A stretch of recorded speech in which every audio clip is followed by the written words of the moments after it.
السلام علیکم ورحمۃ اللہ وبرکاتہ. وعلیکم السلام ورحمۃ اللہ وبرکاتہ.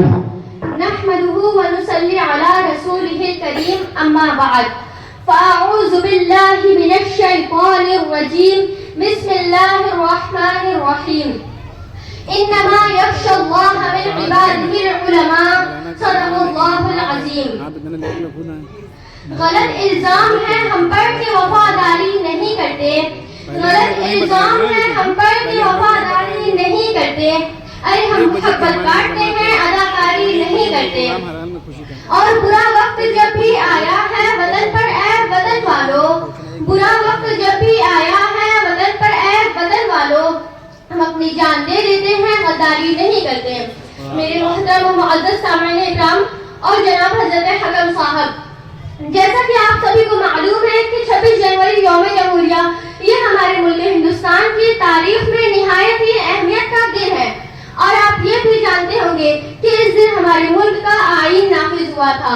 ہندوستان کا چپا چپا اور گلستان ہند کا پتا پتا اور بوٹا بوٹا اس بات پر شاہد ہے کہ جب اس ہندوستان کی مقدس سرزمین پر تن کے گورے مگر من کے کالے انگریزوں کا ناپاک سایہ پڑا اور جب یہ سازشی قوم ہندوستان کے تخت و تاج کا مالک بن بیٹھی، اس وقت انگریزی اقتدار کے خلاف سب سے پہلے علم بغاوت ہم نے بلند کیا.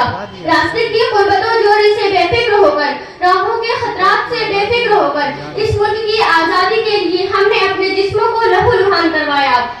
اس ملک کی آزادی کے لیے ہم نے برسر عدالت نغمہ آزادی سنائی تو مالٹا کی کوٹھریوں کو ہمیں اپنا وطن بنانا پڑا. میرے محترم دوستو، اس طرح کی صدیوں کی غلامی کے بعد ملک ہندوستان یہ ہماری قربانیوں کی بدولت آزاد ہوا اور ہم نے جمہوریت کا فیصلہ بہت سوچ سمجھ کے اختیار کیا ہے تاکہ مختلف مذاہب و ادیان اور نظریات و عقائد کے کروڑوں ہندوستانی آزادی کی حقیقی دولت سے سرفراز ہو سکے. لیکن دوستو، آزادی کے بعد یوں ملے وطن کے لوگ ہم سے آزادی کے بعد، یوں ملے وطن کے لوگ ہم سے آزادی کے بعد جیسے بے حساب کسی دوسری شادی کے بعد. ملت اسلام کے غیور نوجوانوں، آج ہندوستان کے اندر کیا ہو رہا ہے؟ آزادی کے بعد سے لے کر آج تک مسلمانوں کے ساتھ کیسا رویہ اختیار کیا جا رہا ہے؟ مسلمانوں کے خلاف کیسے کیسے ہتھیار استعمال کیے جا رہے ہیں؟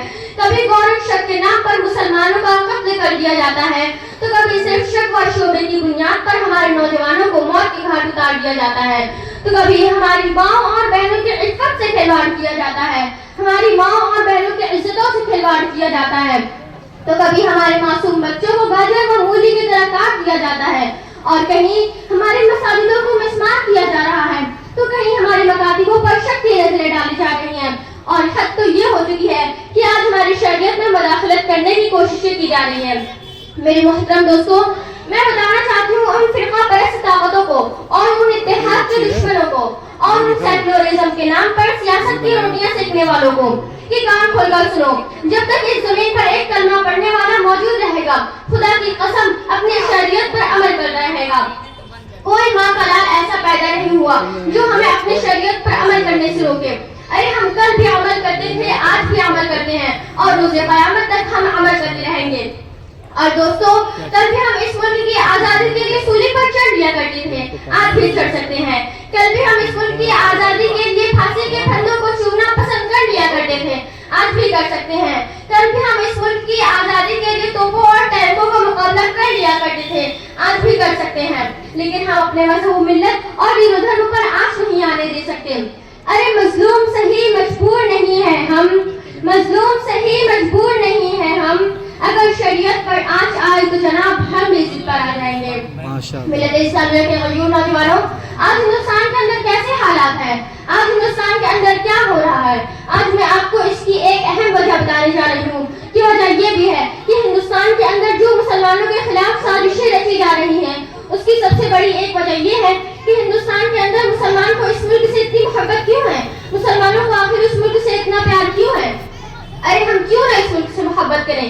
کیوں نہ ہم اس ملک سے پیار کریں؟ ہم تو جیتے جی پیار کرتے تھے اور مرتے دم تک پیار کرتے رہیں گے. اور محبت کا سرٹیفکیٹ کسی کھڑے ہو کر پیشاب کرنے والے سے لینے کی ضرورت نہیں ہے. ہمیں محبت کا طریقہ اللہ کے رسول نے سکھایا ہے. ہمیں محبت کا طریقہ قرآن نے سکھایا ہے. ہمیں نابینوں سے سیکھنے کی ضرورت نہیں ہے. معزز سامعین اکرام، آج ہندوستان کے اندر کیا ہو رہا ہے؟ ہر طرف سازشیں، ہر طرف سازشیں. آج میں آپ کو یہ بات صاف طور پر کہنے جا رہی ہوں کہ ایسی جو فرقہ پرست طاقتیں ہیں یقیناً وہ آٹے میں نمک کی طرح ہیں، لیکن ان کی وجہ سے ہندوستان کا ماحول بگڑ رہا ہے. ان کی وجہ سے ہندوستان کا ماحول خراب ہو رہا ہے. اس لیے ہم تمام ہندو مسلم عیسائی بھائیوں کو چاہیے کہ ہم اکٹھا ہو کر ان آستین کے سانپوں کو، ان زہریلے سانپوں کو کچل ڈالیں اور ملک کی بقا کی فکر کریں. میرے محترم دوستو، ہمارا یہ ملک ہندوستان جمہوریت کا پاسبان، اسے کچھ نالائق ملک کے غدار ہندوستان کو قبرستان بنانے کی کوشش میں لگے ہوئے ہیں. میں ان سے کہنا چاہتی ہوں کہ یاد رکھو، جب تک اس زمین پر ایک کلمہ پڑھنے والا موجود رہے گا کوئی بھی ہندوستان کی آبرو سے نہیں کھیل سکتا. ارے ہندوستان کے چپے چپے کو جب بھی ضرورت پڑی ہمارے لال آگے بڑھے، کبھی میر عبد الحمید کی شکل میں، تو کبھی خان عبد الغفور کی شکل میں، تو کبھی مولانا قاسم نانوتوی کی شکل میں، تو کبھی مولانا جعفر تھانیسری کی شکل میں، تو کبھی شیخ الہند کی شکل میں، تو کبھی ٹیپو سلطان کی شکل میں، تو کبھی مولانا محمود الحسن دیوبندی کی شکل میں، تو کبھی مولانا ابوالکلام آزاد کی شکل میں، تو کبھی بھگت سنگھ کی شکل میں. یہ ملک ہمارا تھا، ہمارا ہے، اور ہم اس ملک کے حصے دار ہیں، کرایہ دار نہیں ہیں. معزز سامعین اکرام، آج جو یہ فرقہ پرست طاقتیں ہم پر الزام لگا رہی ہیں کہ ہم اس ملک سے محبت نہیں کرتے ہیں، ہم اس ملک میں رہنے والے باشندوں سے محبت نہیں کرتے، میں ان سے کہنا چاہتی ہوں کہ کیا تم نے کبھی تاریخ کو نہیں پڑھا؟ یا تم تاریخ کو بھول چکے ہو؟ اگر تمہیں تاریخ یاد نہیں ہے تو آؤ میری بات کو سنو. کیا تم بھول گئے ابوالکلام آزاد کو، اس جملے کو جو انہوں نے 1923 کے جلسے کو خطاب کرتے ہوئے کہا تھا کہ اگر کوئی بڑے سے بڑا شخص آ کر مجھے یہ کہے ابوالکلام کل ہندوستان کو آزاد کر دیا جائے گا، کل ہندوستان کو آزادی مل جائے گی، بس شرط یہ ہے تم ہندو مسلم پریم محبت کی باتیں کرنا چھوڑ دو.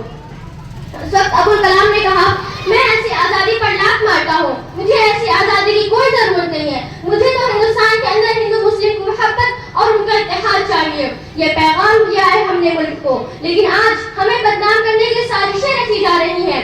مدارسوں پر ISI ہونے کا الزام لگایا جا رہا ہے. غرض یہ کہ اپنی گندی سوچ و فکر کو داخل کر کے اس میں مداخلت کرنے کی کوشش کی جا رہی ہے. میں ان سے کہنا چاہتی ہوں تم لاکھ کوششیں کر لو، تم کوشش کر کے تھک ہو سکتے ہو، تم کوشش کر کے مرد ہو سکتے ہو، لیکن نہ ہی ہمارے دلوں سے ہندوستان کی محبت کو کم کر سکتے ہو اور نہ ہی ہماری شریعت کو پھیر سکتے ہو.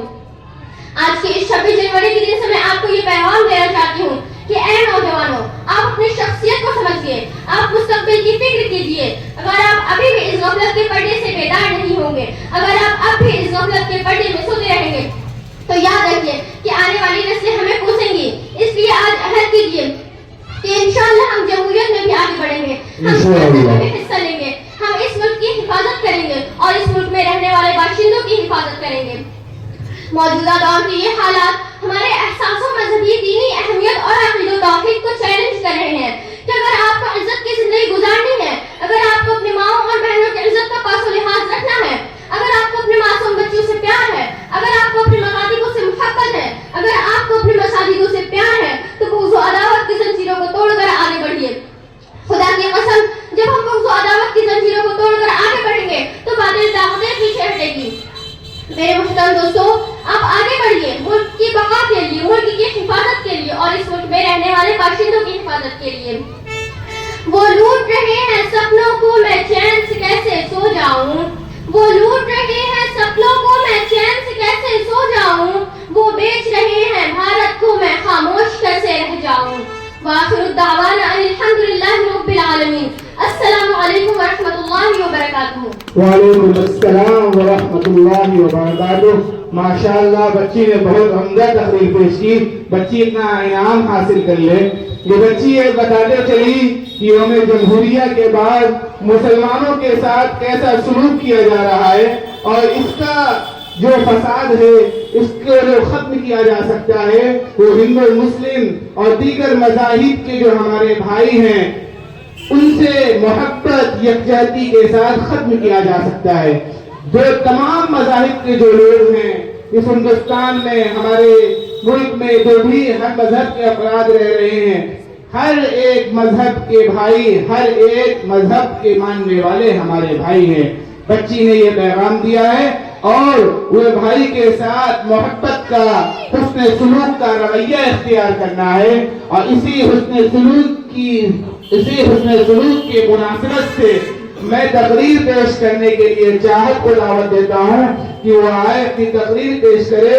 ان کی تقریر کا عنوان ہی یہ ہے کہ آپ صلی اللہ علیہ وسلم کی سیرت و اخلاق۔